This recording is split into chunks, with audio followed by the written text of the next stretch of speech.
ఏంటి అంటే అవిశ్వాసము. ఏంటండి? అవిశ్వాసం ఉండకూడదు. ఏదైనా పర్లేదు కానీ దేవుడి మీద అవిశ్వాసం ఉండకూడదు. అవిశ్వాసం అంటే ఏంటి అంటే మనకి చిన్న బాధ వచ్చింది.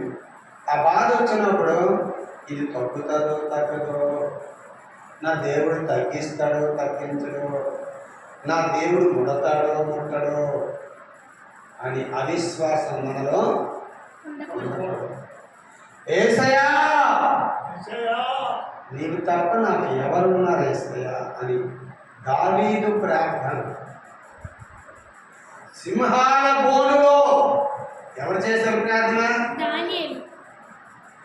అగ్నిగుండములో ఎవరు చేశారు ప్రార్థన? చెరసాలలో ఎవరు చేశారు ప్రార్థన? పౌలు సీలలు. జైల్లో ఎవరు చేశారు ప్రార్థన? యేసేపు. చేప కడుపులో ఎవరు చేశారు ప్రార్థన? మా పాస్టమ్మ మా పాప ఎవరంతా చాలా పాస్ట్ చెప్తారు. హల్లెలూయా హల్లెలూయా అన్నీ తెలుసుకోవాలి, అన్నీ తెలుసు. అట్లా మనం ఆపత్కాలమందు మత్తయి సువార్తలో చెప్తాడు, ఆపత్కాలమందు నీవు నన్ను గూర్చి మొరపెట్టము, నేను నిన్ను విడిపించెదను, నీవు నన్ను మహిమపరచెదవు. ఆపత్కాలం అంటే మాకు యాక్సిడెంట్ జరిగిందండి. యాక్సిడెంట్ జరిగినప్పుడు ఏమైంది? మేము మొరపెట్టాం, దేవుడు ఈ రోజులుగా నిలబెట్టాడు. హల్లెలూయా. మొన్న రాత్రి మోషే గారు ఒక మాట చెప్పారు, నాయన బయటికి వెళ్ళాను నాయన, రాత్రి 12 ఏమవుతుంది బయటికి వెళ్ళాను, అటు వస్తుంటే కాలు జారిపోయింది, కాలాలో పడిపోయింది, కనీసం చిన్నది గీరలేదు, నొప్పెట్టలేదు. నా కొడుకు అనంత వచ్చి లేపి, అవునన్నా నీకు గీరలేదు, నొప్పెట్టలేదు, కాలాలు పడిపోను, ఏమైంది నాన్న? నిజంగా నీ దేవుడు గొప్పవాడు. హల్లెలూయా.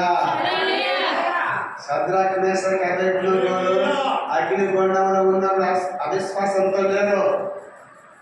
రాజు నువ్వు అగ్నిగుండంలో వేసినా నా దేవుడు కాపాడుతాడు. నా దేవుడు కాపాడినా కాపాడకపోయినా నా దేవుడు దేవుడే. హల్లెలూయా. అది విశ్వాసం. అంతేగాని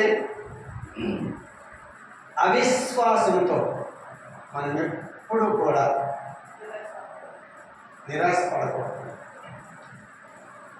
సడన్గా మరణం వస్తుంది. దేవుడే అన్నాడు, మరణమా నీ ముళ్ళు ఎక్కడ? హల్లెలూయా.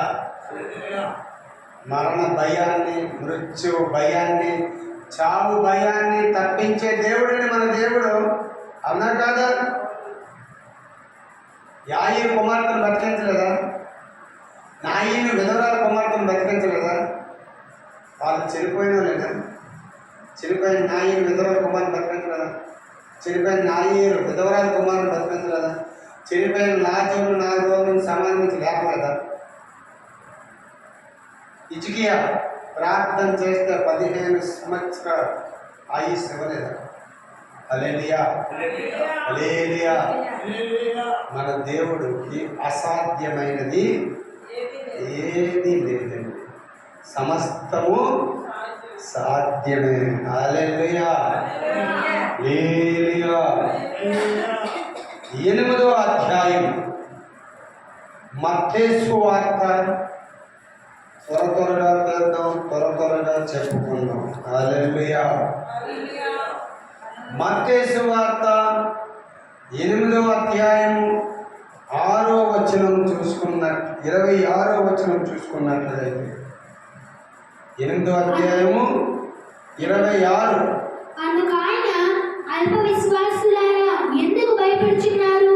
వారితో చెప్పి, లేచి గాలిని సముద్రమును గద్దింపగా మిక్కిలి నిమ్మన హల్లెలూయా హల్లెలూయా. యేసుక్రీస్తు ప్రభువుల వారు మాట్లాడిన మాటలు అందుకు అందుకు ఆయన ఎవరు? యేసుక్రీస్తు ప్రభువు వారు. మత్తయి సువార్త 8వ అధ్యాయం 26వ వచనం ఇలా చెప్తానండి.